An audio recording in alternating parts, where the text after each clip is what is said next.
मंजिल यूं ही नहीं मिलती तमन्नाओं के शहर में। मंजिल यूं ही नहीं मिलती तमन्नाओं के शहर में, चलना भी पड़ता है सफलता पाने के लिए। हेलो मेरे प्यारे छात्र एवं छात्राओं, स्वागत है आपके अपने YouTube channel SGY science classes में, और मैं हूँ राम मूर्ति। आज के इस वीडियो लेक्चर में हम लोग फिजिक्स के एक इम्पोर्टेंट टॉपिक जिसका नाम है विद्युत विभव, इससे संबंधित महत्वपूर्ण वस्तुनिष्ठ प्रश्न को देखेंगे। तो चलिए बिना देरी किए शुरू करते हैं अपनी इस पाठशाला को। पहला प्रश्न कहता है कि किसी सूक्ष्म विद्युत द्विध्रुव के मध्य बिंदु से बहुत दूरी पर विद्युत विभव समानुपाती होती है। तो देखिए, अगर विद्युत द्विध्रुव से बहुत दूर अगर बिंदु है और वहाँ पर यदि आप विद्युत विभव की बात करते हैं, तो वह जो विद्युत विभव होगा वह उसके दूरी के वर्ग के व्युत्क्रमानुपाती होगा। यानी इसका सही आंसर क्या हो जाएगा? सी। क्या हो जाएगा इसका सही आंसर? सी।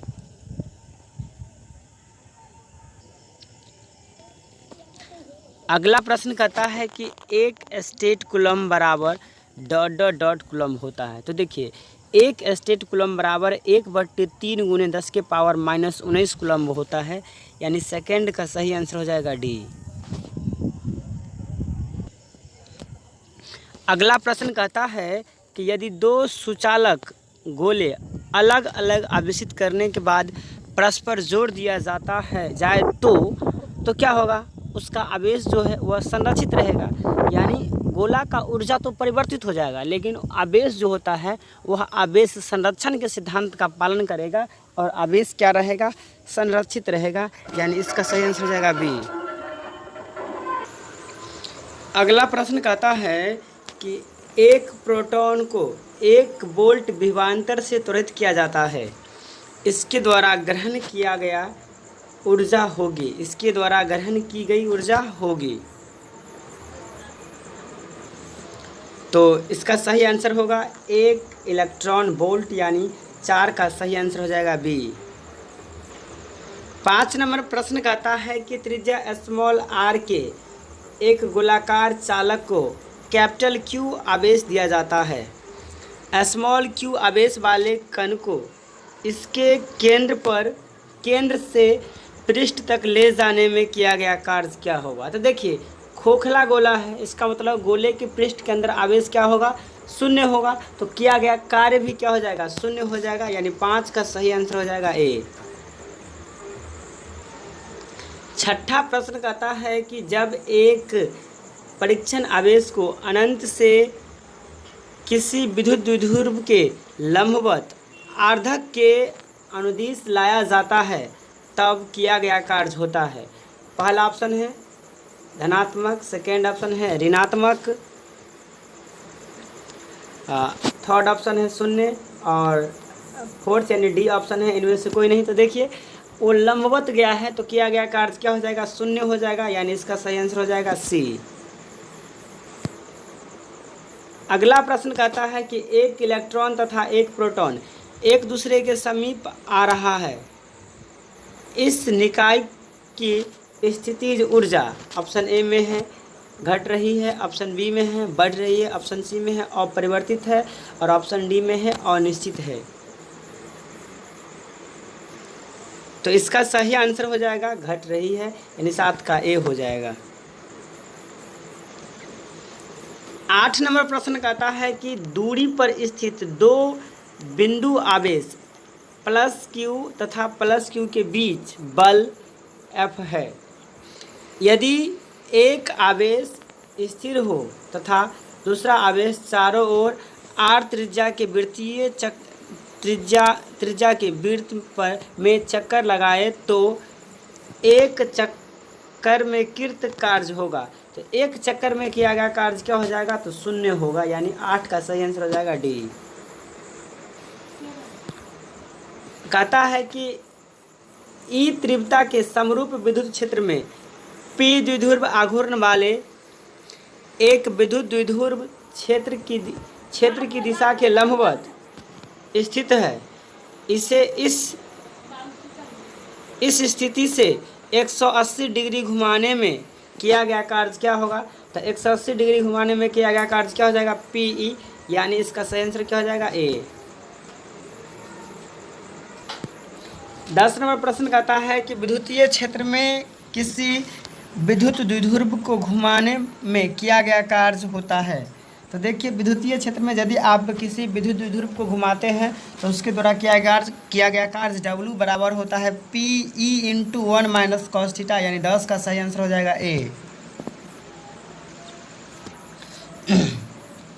11 नंबर प्रश्न कहता है कि +8 माइक्रोकूलम्ब तथा +12 माइक्रोकूलम्ब के दो बिंदु आवेश वायु में 10 सेंटीमीटर की दूरी पर स्थित है। इन्हें 4 सेंटीमीटर निकट खिसकाने में कृत कार्य, तो इसका आंसर क्या होगा? तो इसकी यदि आप इसके किया गया कार्य W को कैलकुलेट करेंगे तो ये आएगा 4.8 जूल, यानी 11 का सही आंसर हो जाएगा सी। 12 नंबर प्रश्न कहता है कि एक धन आवेश को निम्न विभव से उच्च विभव के क्षेत्र में लाया जाए तो आवेश की स्थितिज ऊर्जा क्या होगा? तो आवेश का जो स्थितिज ऊर्जा होगा वह क्या होगा? बढ़ेगी, यानी 12 का सही हो जाएगा ए। 13 नंबर प्रश्न कहता है कि एक इलेक्ट्रॉन को दूसरे इलेक्ट्रॉन की ओर लाने पर निकाय की स्थितिज ऊर्जा ऑप्शन ए में घटती है, ऑप्शन बी में बढ़ती है, ऑप्शन सी में अपरिवर्तित रहती है और ऑप्शन डी में शून्य रहती है। तो इसका सही आंसर हो जाएगा बढ़ती है, यानी 13 का सही आंसर हो जाएगा बी। 14 नंबर प्रश्न कहता है कि निम्न में किस राशि का मात्रक वोल्ट प्रति मीटर होता है? तो विद्युत क्षेत्र का मात्रक वोल्ट प्रति मीटर होता है, यानी 14 का सही हो जाएगा डी। 15 नंबर प्रश्न कहता है कि निम्नलिखित में कौन सदिश राशि है? तो देखिए, विभव अदिश है, विद्युत आवेश भी अदिश है और विद्युत पृष्ठ घनत्व भी अदिश है। तो इसका सही आंसर होगा सिर्फ और सिर्फ बी, यानी विद्युत क्षेत्र की तीव्रता। विद्युत क्षेत्र की तीव्रता जो है यह एक सदिश राशि है, यानी 15 का सही आंसर हो जाएगा बी। 16 नंबर प्रश्न कहता है कि विद्युत तीव्रता का मात्रक होता है। तो इससे पहले जस्ट क्वेश्चन में देखे हैं विद्युत तीव्रता का मात्रक क्या होता है? कहेंगे वोल्ट प्रति मीटर होता है, यानी 16 का सही आंसर हो जाएगा बी।